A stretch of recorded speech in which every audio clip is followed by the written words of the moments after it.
I wanted to ask a question about the interface of American Jews with Israel.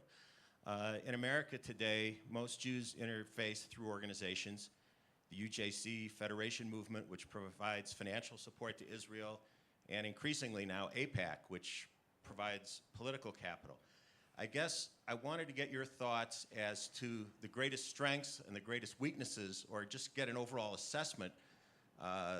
I have to refer to Jeffrey's brilliant op-ed piece in the New York Times 5 or 6 weeks ago, which showed sort of both sides of this situation. But I'd be anxious to get either one of your thoughts about the state of that interface and where it adds the most value and what are the causes for greatest concern. I'll quickly first, but I'd love to hear you on this. Look, what I was pointing out in that New York Times op-ed was this simple and kind of bizarre truth, which is that much of the leadership of the American Jewish community is now to the right of the Israeli Prime Minister on the question of disengagement from the West Bank negotiation. And this opens up, I mean, you want to talk about a can of worms. This is probably the ultimate can of worms. AIPAC and these other organizations traditionally say that our role is limited to supporting and helping build ties between the democratically elected government of Israel and the democratically elected government of America. We're not there to make policy. We're simply there to help facilitate the communication and the aid and all those, and that whole spectrum of basically non-controversial steps that we take to bring these two countries closer together. But when you get involved, as an American Jew, when you get involved in advocating security policies for Israel, that's when you descend into this kind of malignant vicariousness. Because, and this is true for the right, it's also true for the left. Because here's the thing, when you're funding, as an American Jew, I'm thinking of one in particular, who is the third wealthiest person in America, when you're funding a movement to dislodge the Israeli Prime Minister, I'm talking about Sheldon Adelson, I don't mean to be cutesy about it, Sheldon Adelson, and he's putting money into trying to overthrow this Prime Minister because, not because he's corrupt and everything else like that, but because he disagrees with his peace plan, then you are doing something that I find morally, not even ambiguous, I find it morally troubling, which is to say, you are living in the safety of Las Vegas.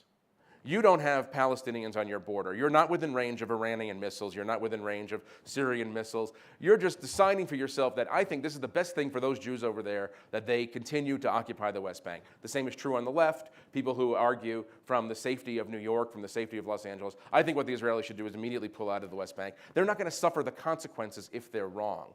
And this is where we have to be extraordinarily careful and say, in fact, the Israelis are the Jews who are on that stage. The Israelis are the central players in that drama. They're putting their lives on the line. They're putting their children into the army. And that's where I get a little hotted up about this kind of, this is where the vicarious thrill-seeking comes in that I object to. Yeah, all right, well,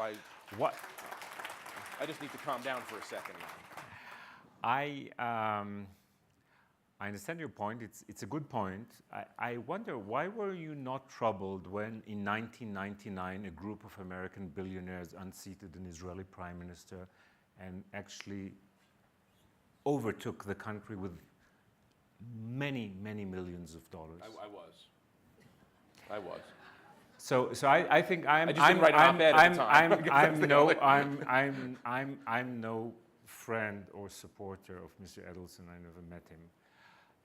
And your core argument is right, but I think that if we want to be fair, we have to be fair, and then you are in trouble, because I do not want, I said before, I don't want Talanskis, but I want American Jews to be engaged in Israel, and I think perhaps there is a need to find a way, to some sort of code, where this is fair and where this is not fair. Definitely anything that does not have to do with the political decisions is wanted and needed.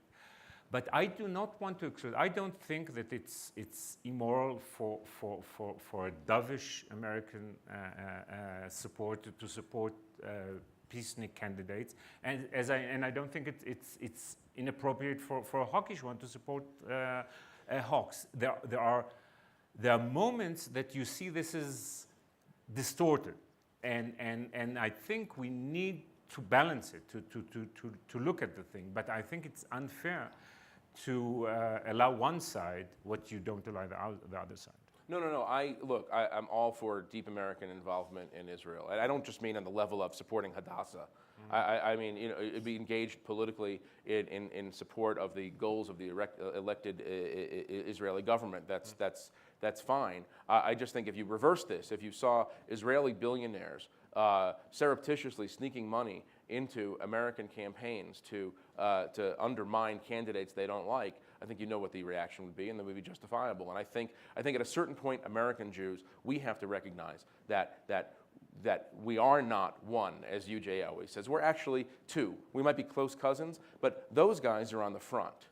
Our Israeli cousins are on the front, and we're supporting the front. Just a moment ago, you criticized us for regarding you as standard. Right, because I'm a self-hating American Jew. I'm welcoming you. I'm welcoming you much more than you want your. No. I'm saying if we are. My approach is that we are. I think we are closer by challenge than you think. I think that this challenge I talked about makes us very, very close, and we have to rebuild the closeness or the family relationship based on that. As part of that approach of mine, I want you as partners, and this is why I don't want to keep you out. I think that if we'll say, and I don't want to be kept out. If we'll say, okay, so if we'll say, it's our decisions, it's our life and death. No, I think we are partners, and it's legitimate for you to interfere in the right way and to influence. The way it is done has to be much improved.